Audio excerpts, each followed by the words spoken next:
आज फिर देर हो गई ऑफिस में। आशिमा ने रोहन से पूछा। हाँ, रोहन सिर्फ इतना बोला। फिर आशिमा डाइनिंग टेबल पर खाना लगाने चल दी और रोहन हाथ मुंह धोकर टीवी के सामने बैठ गया। इतनी संक्षिप्त बातचीत देखकर कौन कह सकता था इनकी शादी को मात्र 2 वर्ष ही बीते थे। दोनों का दिन का सारा समय ऑफिस के काम बीतता था और जब घर लौट कर आते थे तो भी दोनों अपने अपने लैपटॉप पर ही व्यस्त रहते थे। शुरू में एक दूसरे के दफ्तर के कामकाज व कार्यप्रणाली पर दोनों में कुछ देर बातचीत हो जाया करती थी, पर अब यह भी नहीं होता। एक दिन ऑफिस में आशिमा अपने कार्य में व्यस्त थी कि सेलफोन घनघना उठा। उसने स्क्रीन पर पुरानी सहेली रिया का नाम देखा तो लपक कर फोन उठाया। और भई, हाउ इज लाइफ? रिया पूरे उत्साह से बात कर रही थी। कूल। आशिमा को शायद संक्षिप्त बात करने की आदत हो गई थी। कूल या फिर हॉट? रिया ने मजाकिया अंदाज में उसे छेड़ा। अरे क्या हॉट यार, अपनी अपनी नौकरी में दोनों व्यस्त रहते हैं। आजकल तो फिल्म देखने भी नहीं जाते। आशिमा, तेरी आवाज में वह बात नहीं। यार, कोई बात हुई है क्या रोहन के साथ? रिया पुरानी सहेली थी। आशिमा की सुस्ती को फौरन भांप गई। नहीं नहीं, ऐसा कुछ नहीं, आशिमा बोली। तो ठीक है, मैं इस वीकेंड का प्रोग्राम बना रही हूँ। उस दिन सुबह 10 बजे मिलते हैं और कहीं घूमने चलते हैं। आशिमा ने देर रात जब रोहन घर लौटा तो उसे रिया से मुलाकात का प्रोग्राम बताया और बोली, तुम भी चलो, शनिवार को तो छुट्टी है न तुम्हारी? काफी दिनों से हम कहीं गए भी नहीं हैं। नहीं आशिमा, इस शनिवार शायद ऑफिस जाना पड़ेगा। तो फिर मैं रिया से मिलने का प्रोग्राम इतवार का रख लेती हूँ। एक दिन तो मिलेगा छुट्टी का, उस दिन मैं जी भर कर सोऊंगा। तुम अपना प्रोग्राम मेरी वजह से मत खराब करो। वैसे भी तुम्हारी सहेली है, तुम ही मिल आओ, कहकर रोहन अपने लैपटॉप पर व्यस्त हो गया। उसका रोज का यही नियम था। खाना खाते खाते डाइनिंग टेबल पर लैपटॉप पर कुछ काम निपटाना और फिर टीवी में खो जाना। 11:30 बजे तक आशिमा साथ बैठी टीवी पर कुछ न कुछ देखती रही। फिर वह गुड नाइट कहकर सोने चल दी। Good night. तुम सो जाओ, तुम्हें सुबह जल्दी उठना है। मैं यह प्रोग्राम देख कर आऊंगा। बिस्तर पर अकेली लेटी आशिमा अपनी शादीशुदा जिंदगी को रिवाइंड करने लगी। दोनों परिवारों ने अपने रिश्तेदारों की सहायता से रिश्ता तय किया था। पूर्णतया अजनबी होते हुए भी 2 से 3 मुलाकातों में ही आशिमा और रोहन एक दूसरे को पसंद करने लगे थे। दोनों की जोड़ी देखने में जितनी सुंदर लगती थी, उतनी ही दोनों के स्वभाव में भी एकरसता थी। कोर्टशिप पीरियड को दोनों ने जी भर कर एंजॉय किया था। फिल्में देखना, मॉल में शॉपिंग, सैर-सपाटा और बचपन से लेकर आज तक की ढेर सारी बातें। कितने मधुर दिन थे वे। अब लगता है जैसे सारी बातें तभी खत्म कर दी थी। दोनों ने शादी के बाद कुछ महीनों तक दोनों ऑफिस से टाइम पर घर लौट आते। कभी दोस्तों के यहाँ घूम आते तो कभी यूं ही लॉन्ग ड्राइव पर सैर को निकल जाते। और तो और सब्जी या ग्रोसरी खरीदना भी एक एडवेंचर सा लगता था। धीरे धीरे यही काम जिम्मेदारी लगने लगे और फिर मंदी की मार में अपनी जॉब बचाए रखना एक कठिन लक्ष्य बन गया। काम और सिर्फ काम। केवल ऑफिस का काम ही जीवन बनकर रह गया। काम शब्द का एक और अर्थ होता है जिसे वे जैसे भूल से गए थे। हर रात थक कर ऐसे बिस्तर पर पड़ते थे कि कब सुबह हुई पता ही नहीं चलता था। बस समय की सुइयों ने भाग भाग कर शादी के 2 साल पूरे कर डाले थे। अब तो महानगर की जिंदगी की भागदौड़, परेशानियां और स्ट्रेस से निपटना ही सुबह से रात तक का टारगेट होता था। शनिवार की शाम रिया के साथ बिताकर आशिमा एक बार फिर फ्रेश हो गई। हंसी मजाक और टांग खिंचाई से पुरानी यादें ताजा हो आईं। रात उसने डिनर में रोहन की पसंदीदा डिश बनाई। उसे चाहता देखकर रोहन भी खुश था और काफी समय बाद आज रात दोनों ने एक दूसरे को जी भर कर प्यार किया। केवल खाना पूर्ति नहीं की, इससे आशिमा को लगा कि जीवन में खुशहाली लाते रहने के लिए दोस्तों से मिलना जुलना कितना जरूरी है। उसने इस बात पर गौर किया और ठाना ही था कि वह पुराने दोस्तों से एक बार फिर तार जोड़ेगी कि एक दिन अचानक उसकी फेसबुक पर अपने कॉलेज के दोस्तों मनमीत से मुलाकात हो गई।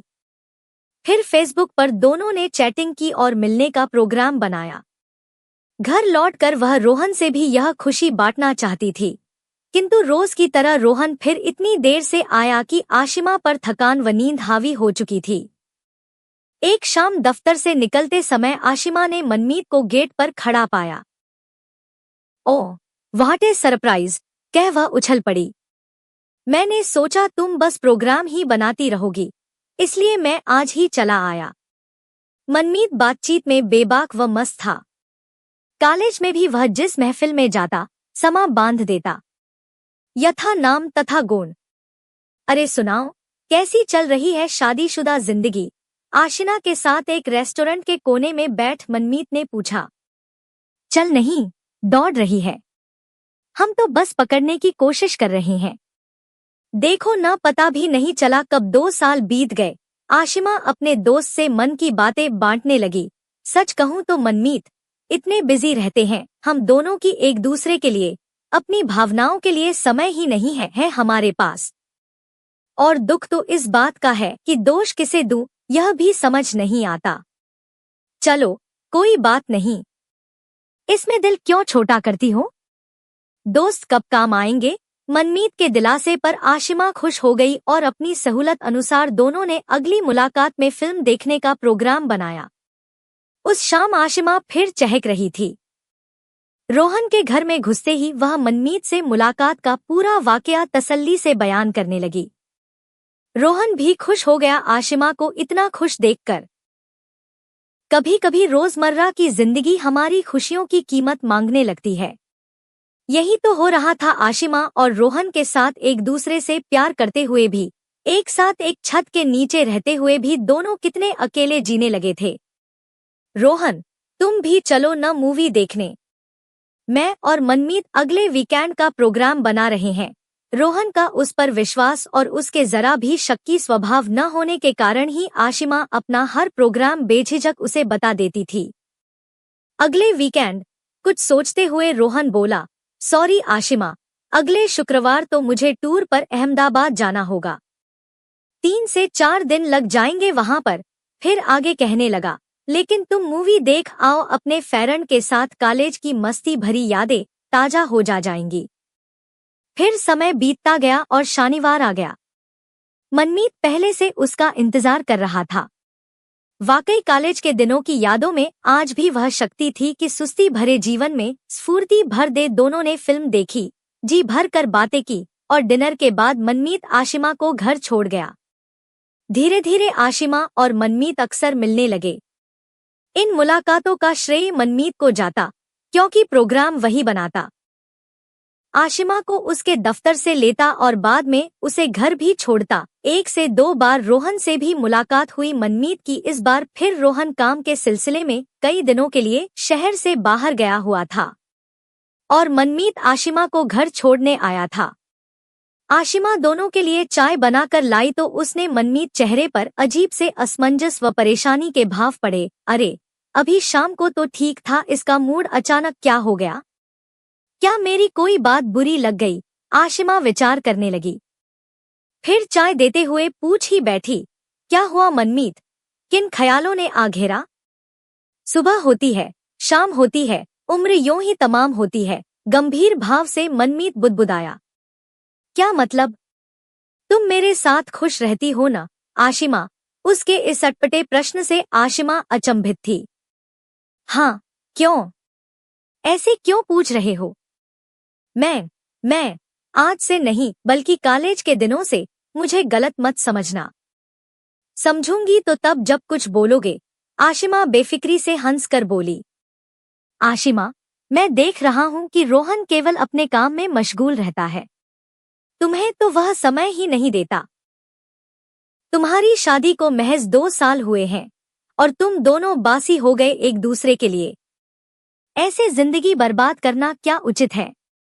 एक तरफ रोहन के साथ यह घिसी-पिटी जिंदगी और दूसरी तरफ मेरे साथ पूरी मौजमस्ती भरा जीवन।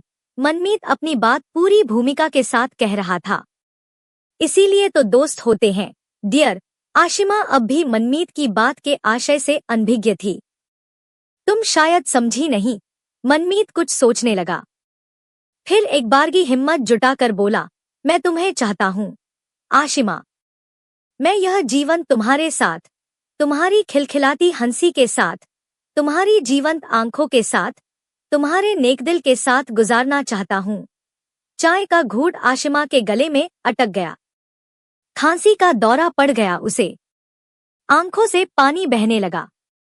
उसकी यह हालत देखकर मनमीत दौड़कर रसोई से पानी का गिलास लाया, पर तब तक आशिमा ने स्वयं को संभाल लिया था।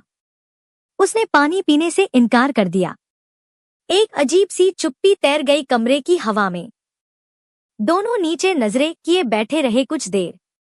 फिर आशिमा अचानक खड़ी हो गई और बोली, बहुत रात हो चुकी है मनमीत, तुम अपने घर जाओ। मनमीत चुपचाप चला गया।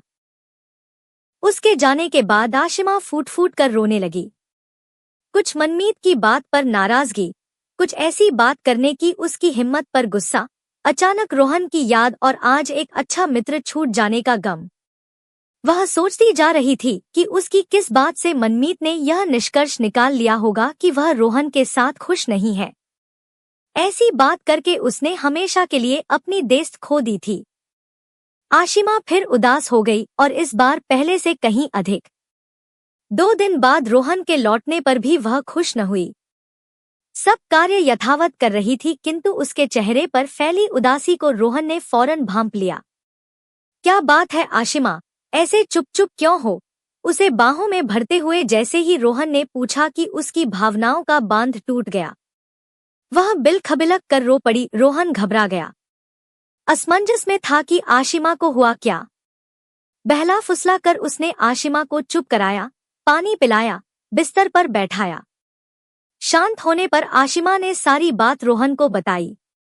उसकी बात सुनकर रोहन भी गंभीर हो गया। मुझे क्या पता था कि मेरी साफ सुथरी दोस्ती को मनमीत ऐसा रुख दे देगा। मैं तो सोच भी नहीं सकती थी कि वह मेरे बारे में ऐसे विचार पाले हुए है। आशिमा अब भी मनमीत की बात से परेशान थी। इसमें गलती मनमीत की कम और मेरी ज्यादा है। रोहन की इस बात पर आशिमा हतप्रभ हो उसका मुंह देखने लगी। फिर क्या मतलब? उसने पूछा। मानो ना मानो आशिमा, मनमीत ने हमारी जिंदगी में पसर चुकी रोजमर्रा की उबासी को सही पकड़ा। यदि हमारे जीवन में ताजगी होती तो वह ऐसी बात कभी न सोचता। हो सकता है वह कॉलेज के दिनों में तुम्हें चाहता रहा हो, आखिर तुम हो ही चाहने लायक।